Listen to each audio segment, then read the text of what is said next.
fazer uma Gostei pergunta aqui muito. do não policial. Como é que vocês enxergam hoje esse esquema de... Hoje, para ser oficial da Polícia Militar do Rio de Janeiro, você precisa ter feito direito anteriormente. Vocês enxergam com bons olhos ou... Eu tenho uma opinião, óbvio, não é institucional, opinião pessoal minha. Depois Lógico. de estudar, né, pensar, discutir, ver modelo estrangeiro, modelo brasileiro, se eu fosse o cara que fosse decidir isso, ia discutir. Acho que é uma decisão muito grave para você tomar sozinho. A formação em direito eu acho interessante ter, porque a gente era massacrado, né, em relação a... Tinha até, né, juristas e às vezes alguma ou outra autoridade dizer, não, você é apenas um agente da lei. Né? E aí colocavam delegados, promotores, juízes num pedestal, como se fosse uma torre de marfim, e como se a gente não entendesse nada de direito. Embora em vários países a figura do delegado não é obrigatoriamente um cara formado em direito. Essa reserva de mercado existe aqui em grande parte pela OAB, que deixou isso aí exclusivo pela nossa legislação. Aí, para piorar, você ainda tem um ciclo incompleto de polícia, né? Que só é a exclusividade do Brasil e da Guiné-Bissau, atualmente.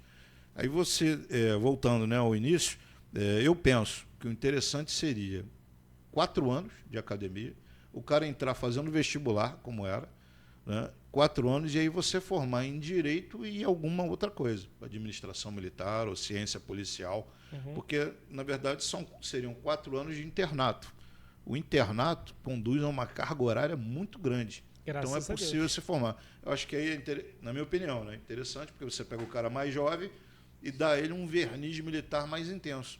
Porque a notícia que eu tenho é que muitos caras que entram, né, não vou dizer muitos, mas vários, né, alguns, que entram com a formação em direito, né, e ainda não está resolvida a questão salarial, ou seja, o cara que é médico, quando ele entra, ele já entra como tenente, estagiário, tenente, né, aluno, mas ele já ganha o valor de um segundo tenente. Sim.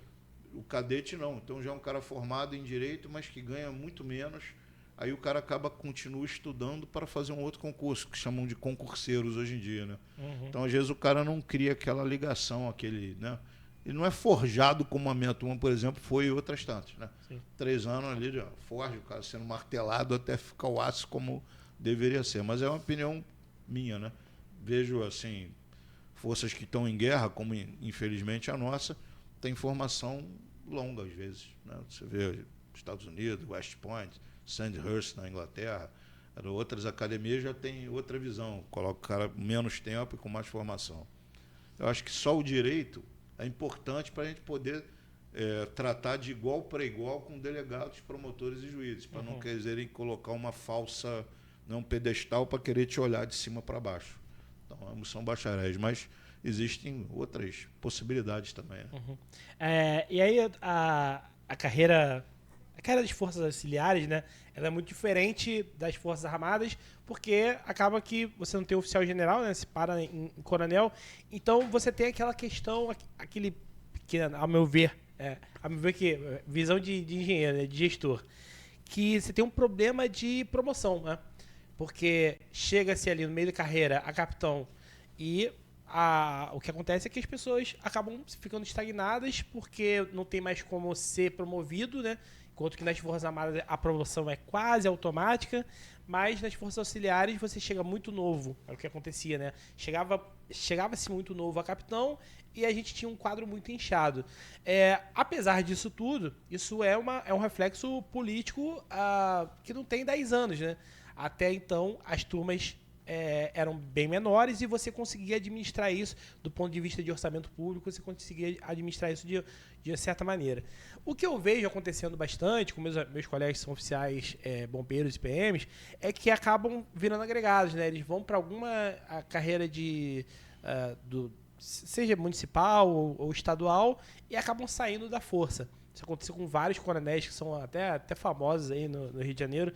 Aconteceu com o senhor também? Ou o senhor ficou na tropa Não, do início ao fim? aconteceu. Eu tive várias vezes à disposição de outros órgãos. Sim. Na Secretaria de Segurança, a Coordenadoria Militar do Gabinete Civil, que era o antigo Gabinete Militar, ao Departamento Estadual de Telecomunicações. Né? E aí você acaba ficando fora um bom tempo da carreira. Né? E entendo também, em relação ao que você falou antes, que a PM deveria ter pelo menos aí 12 a 15 generais. Por quê? O general, né, dentro da hierarquia militar, você tem um soldado que é a linha. O cabo comanda 8 soldados, o sargento, X cabos e assim vai. Um general de brigada, né, em torno, se não me engano, de 3.500, é isso? Eu não lembro exatamente o número. Não sei exatamente o número não, mas acredito que seja nessa monta. Uma brigada... Deixa eu pesquisar para não falar besteira, mas Sim, pode continuar aí raciocínio. você teria generais de brigada acima dele. Né, aí, de repente você não vai colocar o nome brigada porque não tem na polícia. Mas o general de polícia, general de não sei o quê, criar uns termos, né, equivalentes às Forças Armadas.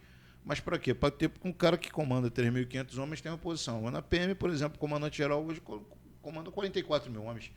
44 mil homens é maior do que alguns exércitos do mundo. E equivalente, né? E então, é quase maior do que a Marinha do Brasil, por exemplo. A Marinha do Brasil tem 55 mil militares. Pois é, entendeu? Ativo. Força Aérea, se bobear, tem menos. É isso? Provavelmente menos. Ativo aí. Então, você vê o que é E a responsabilidade, ainda mais aqui no Rio, em estados que estão em guerra. Então, você tem que ver em relação ao efetivo. Não é porque quer ser general, é um fetiche. Não, cara. Uma brigada tem entre 7 e 8 mil militares. Brigada? Uma brigada, Então você teria... Ou divisão? Não, isso é uma brigada. A brigada? Uhum. Então, quer dizer, você teria aí alguns... E uma divisão é formada por 2 a 3 brigadas. Então, você teria, porque, por exemplo, os comandos de policiamento intermediários, né? CPA, UPP, você tem isso aí, 7 mil homens, não é isso? Então, às vezes o cara comanda isso aí, chefe de Estado-Maior, subchefe de Estado-Maior, corregedor, que é um cara que vai ter ingerência sobre... Né? Então, é necessário que isso aí se ajuste. Acho que essa foi uma questão de herança do Exército Brasileiro, né? De alguma maneira, o Exército talvez não quisesse que existissem generais das Forças Auxiliares e aí, por isso, não deixaram criar, talvez. Eu acho que tem a ver isso, tem a ver também com a questão da Revolução de 30, né? Onde, no caso, a PM de São Paulo enfrentou o Exército e ganhou várias batalhas. Sim. Né? Porque, pelo que consta, a PM de São Paulo tinha até tanque, tinha canhão e tal. É claro que tinha aeronave também. Tinha aeronave, né? Por mais que você queira, né? Eu não consigo imaginar um cenário de enfrentamento, mesmo numa guerra civil, em que você, né, com armamento leve, vai enfrentar um tanque. Entendeu? Então chegou um tempo de ruptura tecnológica, um helicóptero de ataque, um caça, um navio de guerra. Não dá para a PM enfrentar um negócio desse. E a PM, em caso de guerra, né, em alguns casos de anomia, de ordem, tem que estar subordinada às forças de terra mesmo. É o ordenamento normal. É assim em qualquer país. Porque o cara que está na força de terra, ele está vendo de um ângulo superior, de uma posição superior ao cara que está só na polícia. Mas quem bolou esse sistema militar para o Brasil foi muito inteligente no passado, né? A gente às vezes brinca com os portugueses, faz piada, mas os caras deixaram uma herança muito boa nesse sentido, porque você tem, né, em caso de invasão ao Brasil, que é um cenário possível, vide as nossas riquezas, você vê a Amazônia Verde, né? A Amazônia Azul, né, as riquezas minerais que o Brasil tem, né, os aquíferos, né, Guarani e Alter do Chão, a maior biodiversidade do mundo. 20% da biodiversidade do planeta está aqui no Brasil.